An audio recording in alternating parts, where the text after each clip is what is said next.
स्वागत है ground zero में। और चित्रकूट को लेकर आप सभी सोचते होंगे कि भगवान राम की कर्मस्थली चित्रकूट, जिसे सभी लोग जानते हैं कि उसका महात्म्य क्या है। चित्रकूट को लेकर सभी के मन में ये बातें भी आती हैं कि आखिर भगवान कामतानाथ जी का जो महात्म्य है वो क्या है, उनकी महिमा कैसे है, उनका नाम कैसे पड़ा।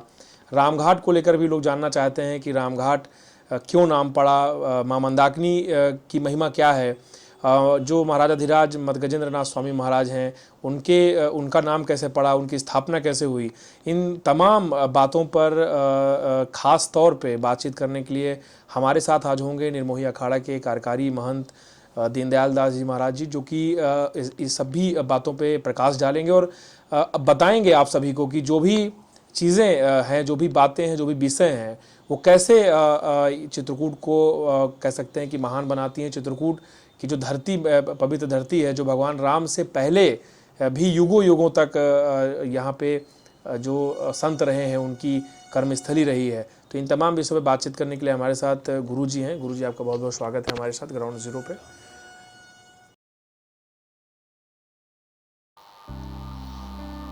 चित्रकूट महिमा अमित कहे महामुनि आए, आए नहाए सहित वर्षीय समेत दो भाई। चित्रकूट की महिमा तो भगवान श्री राम के आने के पूर्व से है। भगवान चित्रकूट की महिमा को वाल्मीकि जी स्वयं कहते हैं कि मैं भी इसका वर्णन नहीं कर सकता हूँ। नारद जी से भी पूछा गया वायु पुराण खंड में, तो उन्होंने भी कहा कि मैं यहाँ का वर्णन नहीं कर सकता हूँ। लेकिन माता अनसुईया के यहाँ जब तीनों ब्रह्मा विष्णु महेश तीनों लोग आते हैं, तो हम लोग तो ये कहते हैं कि अयोध्या में भगवान राम और कृष्ण का प्राकट्य होता है, लेकिन अपने चित्रकूट में ब्रह्मा विष्णु महेश तीनों का जन्म होता है, जिनको हम भगवान विष्णु को दत्तात्रेय के रूप में और भगवान शिव को दुर्वासा के रूप में और भगवान चंद्रमा को हम ब्रह्मा जी के रूप में जानते हैं। तो भगवान के जन्म के पूर्व से ही चित्रकूट है। और जब आकाशवाणी होती है भगवान के जन्म की, तो ब्रह्मा जी को एक जिज्ञासा होती है कि जो ब्रह्म है वो स्वर्ग से भी सुंदर अयोध्या में जन्म लेंगे, प्रकट होंगे, लेकिन वो कौन सी भूमि होगी जहाँ स्वयं ब्रह्म जा कर के तप करेंगे। जो संसार को ऊर्जा दे सकता है, उस ब्रह्म को ऊर्जा कहाँ मिल सकती है। तो भगवान ने ब्रह्मा जी के आग्रह पर चित्रकूट भूमि का वर्णन किया कि वो भूमि चित्रकूट होगी जहाँ मैं जा कर के तप करूँगा। तो भगवान के जन्म के पूर्व ही ब्रह्मा जी ने यहाँ 108 यज्ञ किया। 108 यज्ञ करने के समय में ही भगवान मदगजेंद्र नाथ जी का प्राकट्य होता है, जिनको ब्रह्मा जी ने यज्ञ समय में ही स्थापना की।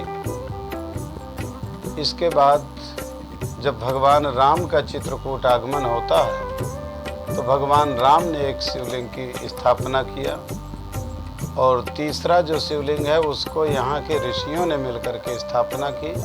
और जो चौथा शिवलिंग है वो महाराज पन्ना नरेश ने जब इस मंदिर का जीर्णोद्धार कराया तो उन्होंने स्थापना किया। इस तरह से वो 4 शिवलिंग हैं, जिनको हम मदगजेंद्र नाथ भगवान के नाम से इसी कैलाश घाट पर जानते हैं चित्रकूट में। और कामतानाथ भगवान मंदाकिनी तटे कामदगिरि मध्य भागे, मंदाकिनी के तट पर और कामदगिरि के मध्य भाग पर भगवान पर्णकुटी बना करके यहाँ पर 14 वर्ष जो निवास किया, तो वो पर्णकुटी है, जिसको आज भी देखा जा सकता है प्राचीन रूप में। और लोग कामतानाथ जी की परिक्रमा करते हैं, और जो भी मनोकामना कहते हैं, कामद भय राम प्रसादा अवलोकते अपहरत विषादा, जो कामनाएं होती हैं वो भगवान के दर्शन मात्र से पूर्ण होती हैं। अपने यहाँ अमावस्या के दिन बहुत बड़ा एक पर्व के रूप में मनाया जाता है, जिसको क्षेत्र से नहीं बहुत दूर दूर से लोग आकर के एक मेला के रूप में मानते हैं। और उस दिन ये भी मानते हैं कि भगवान का दर्शन होता है। तो सूर्य रूपी भगवान राम और चंद्र रूपी महाराज भरत का मिलन अमावस्या के दिन हुआ था। और गोस्वामी तुलसीदास जी को भी भगवान का दर्शन इस राम घाट में मौनी अमावस्या के दिन हुआ था, इसलिए हम इसको पर्व के रूप में मनाते हैं। और ये भी जिज्ञासा होती है कि भगवान कामतानाथ जी शिव जी के रूप में हैं, कोई जिज्ञासा करता है कि राम जी के रूप में, कोई हनुमान जी के रूप में भी, लेकिन वास्तविकता ये है चित्रकूट महात्म्य में जो वर्णन आता है कि भगवान राम महारानी जानकी और भाई लक्ष्मण के साथ जब चित्रकूट में वास करते हैं और भरत जी भगवान से मिलने आते हैं, उस समय पर भगवान के हृदय की एक पीड़ा होती है कि जनक जी आ रहे हैं। जनक जी राजा और पिता दोनों होने के नाते बड़े हैं, और जिसकी बेटी वहाँ फूलों और मखमल पर चलती रही हो, आज वो यहाँ कांटों और कंकड़ों में हो। तो इस नाते से भी वो दुखी हो सकते हैं और पिता होने के नाते भी दुखी हो सकते हैं। तो भगवान के हृदय की वेदना थी, लेकिन किसी से कह नहीं सकते थे क्योंकि आदिवासी क्षेत्र था। यदि किसी से स्वागत के लिए भी कहते हैं तो हो सकता है कि वो मान से लेके रख दे। तो भगवान की वेदना थी, लेकिन किसी से कुछ कहे नहीं।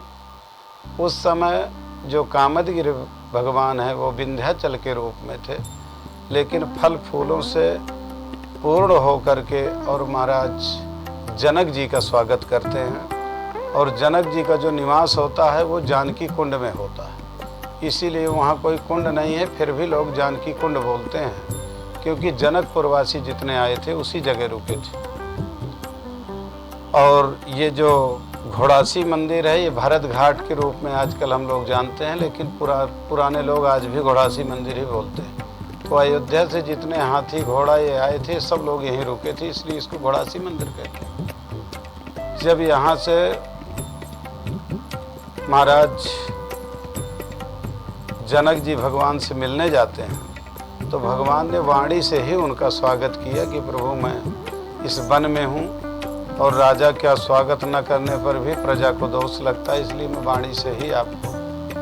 तो महाराज जनक ने कहा कि राम जी आप ये कह रहे हो कि स्वागत क्या करूं, मैं तो ये देख रहा हूं कि आज तक जो इस वन में स्वागत हुआ है वो किसी राज्य में नहीं हुआ। भगवान ने सोचा मैंने किसी को बताया नहीं। उस समय विंध्याचल पर्वत हाथ जोड़ करके खड़े हो गए कि भगवान यदि आपकी कृपा हो तो क्या नहीं, वो जीव पत्थर भी हो तो वो क्या नहीं कर सकता। उस समय भगवान बहुत प्रसन्न हुए और भगवान को लेकर के विंध्याचल पर्वत भगवान का अभिषेक किया, स्वागत किया। जिस जगह अभिषेक किए हैं वो प्राचीन कामतानाथ जी में जो पहाड़ से वो नाला आता है उसको गंडकी नदी का वर्णन आता है। उसमें आज भी भगवान कामतानाथ जी के मुख से 100 वर्ष के बाद शालिग्राम जी प्रकट होते हैं, और यह तो 100 वर्ष के बाद दूध की धारा उनके मुख से निकलती है, जिसको हम लोगों ने 2017 में देखा है कि 3 दिन तक दूध की धारा निकली। इसके पूर्व पुजारी बताते हैं कि इसके पूर्व जो पुजारी थे उनके समय में भगवान शालिग्राम जी प्रकट हुए थे। तो जो बड़ी मूर्ति है वो भगवान राम की है, और जो छोटी मूर्ति है वो भगवान कामतानाथ जी की है। तो भगवान ने उनको कहा कि जब मेरे हृदय की पीड़ा को आप समझ सकते हो तो आज से जो भी आपका दर्शन यानी अवलोकन करेगा तो कामद भेगिर राम प्रसादा अवलोकत अपहरत विषादा, आज से वो सारी मनोकामनाएं पूर्ण करने की संपूर्ण शक्ति मैं आपको प्रदान करता हूँ कि जो आपका दर्शन करेगा उसकी सारी मनोकामनाएं पूर्ण होंगी। तब से वो कामनाओं को पूर्ण करने वाले देवता कामदगिरि हो गए, कामदगिरि के नाम से जाने लगे। इसके पहले वो मात्र केवल विंध्याचल के नाम से जाने जाते थे, जिनका आज हम परिक्रमा करते हैं। गोवर्धन में भगवान स्वयं गोवर्धन बने, लेकिन चित्रकूट में भगवान के रूप में ही उनकी पूजा होती है। भगवान कहते हैं मेरे ही रूप में आपकी पूजा होगी और जो भी अवलोकन करेगा उसकी सारी मनोकामनाएं पूर्ण होंगी। तब से वो कामनाओं को पूर्ण करने वाले देवता हुए।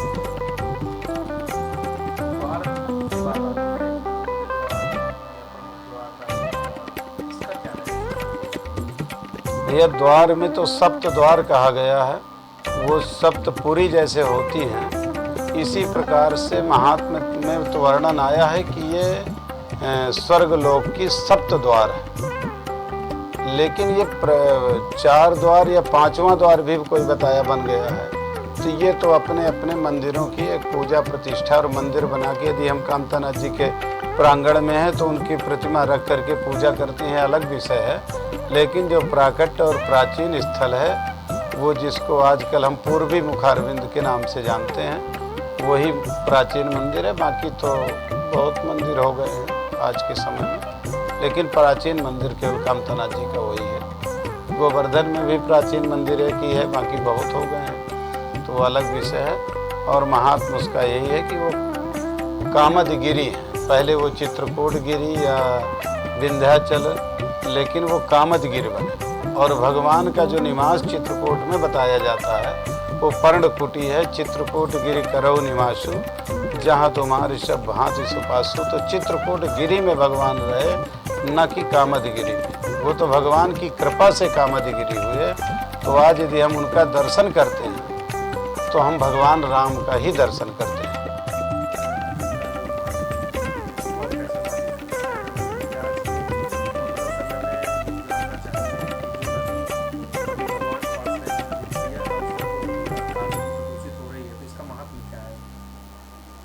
भैया जैसे चित्रकूट में महाराज अत्रि जी जब तप कर रहे थे, उस तप काल में 12 वर्ष के बाद जब उनका जागरण होता है और वो जल को मांगते हैं, माता अनसुईया प्रायः पूरे इस भूखंड में घूमी। जल का अभाव होने पर उन्होंने भगवान से प्रार्थना की। भगवान ने मंदाकिनी गंगा जी को कहा कि ये स्वर्ग की गंगा है, यदि इनकी इच्छा हो तो ये जा सकती हैं। जब उनसे कहा गया तो उन्होंने कहा महाराज वहाँ पर बहुत लोग पाप से ग्रसित लोग होंगे और उससे मुझे बड़ी पीड़ा होगी। तो भगवान माता अनसुईया ने उनको वचन दिया। रघुवंश महाकाव्य में एक श्लोक आता है, अत्राभिषेकाय तपोपिधानम, कि तपस्वी ही स्नान करेगा, मैं ये वचन देती हूँ, और आप चित्रकूट चलो। तब माता अनसुईया के प्रार्थना पर माँ मंदाकिनी यहाँ प्रकट हुई। तो आज यदि हम आप या कोई भी आकर के मंदाकिनी जी में दर्शन और स्नान करता है तो किसी न किसी जन्म का उसका पुण्य है, तभी उसके किनारे खड़ा है। और नहीं तो बहुत लोग आते हैं, करोड़पति हैं और गंगा जी स्नान करने आए हैं, लेकिन जब जल के पास पहुंचते हैं तो कहते हैं डॉक्टर ने मना किया, इस जल में आप स्नान नहीं कर सकते। तो जो पुण्यात्मा होगा, कई जन्मों का उसका पुण्य होगा, तभी वो भगवान की कृपा से इसमें स्नान करेगा मंदाकिनी जी में। ऐसा मंदाकिनी जी का वर्णन आता है। और महात्म्य में तो ऐसा है कि सब सर सिंधु नदी नद नाना, मंदाकिनी कर करें बखाना। मंदाकिनी जी की जितने सरोवर हैं, जितने समुद्र हैं, जितनी नदी हैं, जितनी नदियां हैं, वो नित्य सुबह वंदना करती हैं कि हम लोग भगवान के चरणों के लिए तरसती रही। लेकिन मंदाकिनी जी को अवसर मिला है कि भगवान स्वयं जा कर के वहाँ निवास किया और गंगा स्नान किए। तो मंदाकिनी जी में यदि आज हम आप कोई भी स्नान करता है तो उसका कई जन्मों का पुण्य होगा, तभी वो यहाँ है। अन्य तीर्थों में हम अपनी इच्छा से जा सकते हैं, स्नान कर सकते हैं, लेकिन चित्रकूट का प्रमाण मिलता है कि महाराज भरत जी ने प्रतिज्ञा किया था कि मैं भगवान को लेकर के आऊँगा। यदि भगवान नहीं आते हैं तो मैं चित्रकूट वास करूँगा, भगवान को अयोध्या भेज दूँगा। लेकिन भगवान की इच्छा नहीं थी, तो ऐसी उच्चाटन क्रिया होती है कि पूरे अयोध्या वासियों को वापस जाना पड़ता है, केवल भगवान ही बचते हैं। तो यदि जो भी चित्रकूट आता है तो उसके ऊपर साक्षात ठाकुर जी की कृपा होती है, तभी वो आ सकता है। नहीं आने के बाद भी उसको 1 मिनट नहीं लगेगा, वापस हो जाएगा। ये चित्रकूट का महात्मा का वर्णन है कि चित्रकूट में भगवान की कृपा के बगैर न तो वो लोग रुक सकते हैं और न यहाँ स्नान कर सकता है, न यहाँ निवास कर सकता है। भैया निर्मोही अखाड़ा ये राघव प्रयाग बैठक चित्रकूट धाम में है। इसी तरह रामघाट अयोध्या, राम जन्मभूमि, प्रयागराज दारागंज और महाकालेश्वर उज्जैन और नासिक तपोवन, कनखल क्षेत्र, हरिद्वार, मतलब और ब्रांच जैसे सूरत में, अहमदाबाद में हैं, कलकत्ता में भी, बॉम्बे में, कई जगह छोटे छोटे ब्रांच होते हैं, लेकिन जो बैठकें हैं प्राचीन इन्हीं तीर्थों में ही होती हैं। एक आज के समय में एक आता है कि भगवान का जन्म हुआ, जिसका अभी केस चलता था राम जन्मभूमि और पार्सनल लॉ बोर्ड का। तो निर्मोही अखाड़ा और पार्सनल लॉ बोर्ड राम जन्मभूमि पर मुकदमा लड़ते थे। जन्मभूमि भी निर्मोही अखाड़े में बताई गई। और भगवान जब वनवास काल में आते हैं तो चित्रकूट निर्मोही अखाड़ा में, चित्रकूट में भी निर्मोही अखाड़ा में ही भगवान का प्रथम निवास बताया गया है, पर्णकुटी निवास के पहले। और जब भगवान ने बैठक किया है संतों सहित, मुनिगण सहित, सब मुनियों के साथ जब चित्रकूट में भगवान ने बैठक किया है और आगे के रावण के यहाँ तक जाने के एक रूपरेखा बनाई है, तो उस समय भी जो अपना कामतानाथ प्रथम मुखारविंद है वो भी निर्मोही अखाड़े के ही स्थान है। तो वहाँ पर भगवान ने बैठ करके आगे का प्रस्थान किया था। और जब भगवान नासिक में तपोवन में रुकते हैं तो आज भी वो निर्मोही अखाड़े का ही स्थान है। किष्किंधा में आप जाते हैं तो जो जहाँ पर भगवान ने निवास किया है वो आज भी निर्मोही अखाड़े का स्थान है। श्रीलंका में हम सुबेल के आगे जाते हैं तो आज भी वहाँ वो निर्मोही अखाड़े के नाम से ही जाना जाता है। और जब भगवान साकेत लोग जाते हैं अयोध्या में, जिसको हम गुप्तार घाट के रूप में जानते हैं, तो आज भी वो निर्मोही अखाड़े के नाम से ही जाना जाता है। तो अखाड़े तो हमारे प्राचीन समय में ही इनकी स्थापना होती है, लेकिन आज भी कुंभ आदि में अपने निर्मोही अखाड़ा, निर्वाणी अखाड़ा और दिगंबर अखाड़ा, ये तीनों वैष्णवों के अखाड़े होते हैं और 10 अखाड़े सन्यासियों के होते हैं। इस तरह से 13 अखाड़ों का शाही स्नान होता है, जिसको अगले वर्ष महाकुंभ है, जिसको 36 साल बाद आना है, तो उस पर्व में भी देखा जाएगा। और निर्मोही अखाड़े के बारे में और कोई जानकारी हो तो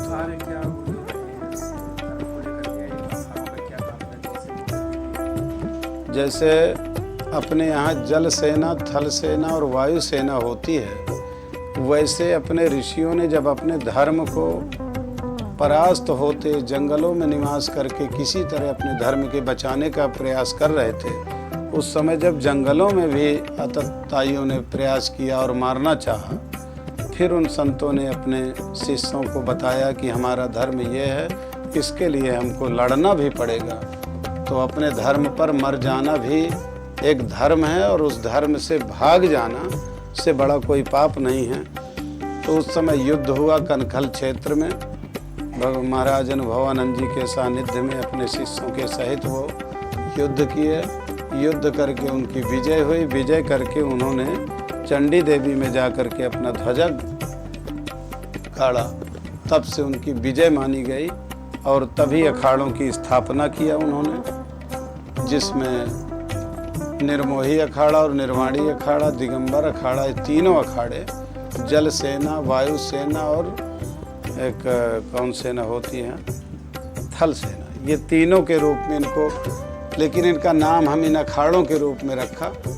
और आज के डेट में सरकार उनको जल सेना, थल सेना ऐसा नाम लेती है, लेकिन साधु शाही की भाषा में ये भी है। जैसे अपने यहाँ भोजन होता है तो उसको पंगत कहेंगे, दाल होती है तो उसका नाम बैकुंठी होगा, चावल होगा तो उसका महाप्रसाद होगा। इस तरह से अपने एक नाम अलग अलग करके, अपने धर्म का नाम भी अलग करके अपने को बचाने का। तो उस समय महाराज बालानंदाचार्य जी ने धर्मों की स्थापना किया और हर तीर्थ में प्रायः सारे अखाड़े पाए जाते हैं। और वृंदावन में अपने ये 9 घर पाए जाते हैं। जितने भी अखाड़े होंगे सारे पाए जाते हैं। अयोध्या में अपने 7 अखाड़े यहाँ हैं, चित्रकूट में, अयोध्या में भी सभी हैं और वृंदावन में भी सभी हैं।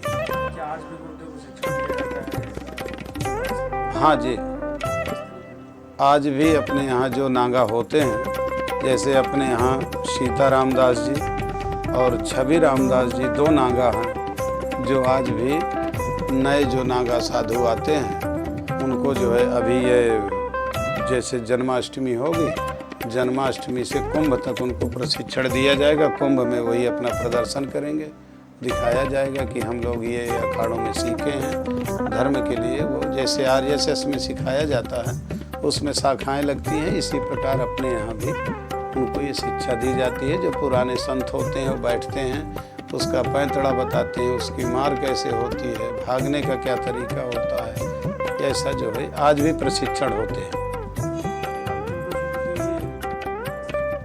यह आज के करीब सन 1988-89 में कांग्रेस की सरकार थी। उस समय भगवान सिंह जी मुख्यमंत्री थे, भगवान सिंह यादव। उस समय पर महंत प्रेम पुजारी दास जी, हमारे गुरुदेव भगवान, पंजाबी भगवान और नन्हे राजा नया गांव और ऐसे ऐसे महापुरुषों को एक करके उन्होंने एक मांग किया था कि चित्रकूट धार्मिक स्थल, चाहे वो यूपी में हो चाहे MP में हो, या तो उसको एक राज्य को दिया जाए या तो फिर दोनों राज्यों को नॉन जोन घोषित किया जाए कि वहाँ पर तीर्थयात्रियों को कोई समस्या ना हो और विकास में कोई बाधा ना हो।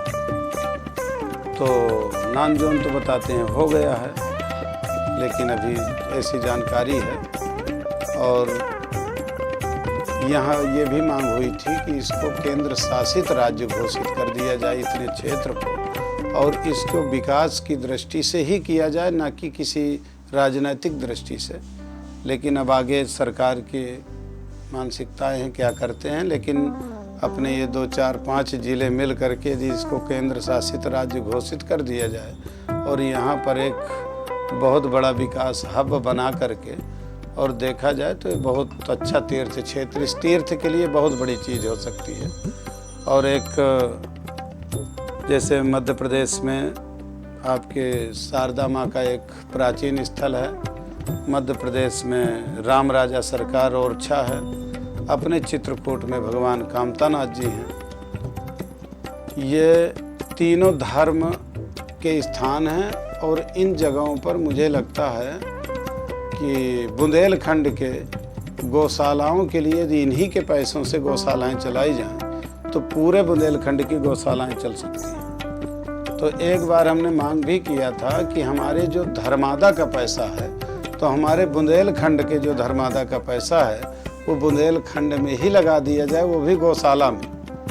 तो हमारे बुंदेलखंड की जो गौओं की समस्याएं हैं, गोचर भूमियाँ गृहीत कर ली गई, गौओं को वन विभाग वाले वन से भगाते हैं और जो किसान लोग हैं वो गांव से भगाते हैं। ऐसी स्थितियों में जैसे नहीं है कि विप्रधेन सुरसंत हित लीन मनुज अवतार, जिस गौ के लिए भगवान ने जन्म लिया इस भूमि में, जिस आकर के भगवान ने स्वयं गोचारण किया और गौओं को चराया भी, गौओं के साथ खेले भी, संसार को भगवान ने बताया कि ये हमारे प्रकृति का और मानव का एक अंग है गौ, इसकी सेवा होनी चाहिए, इसके लिए ऐसा होना चाहिए।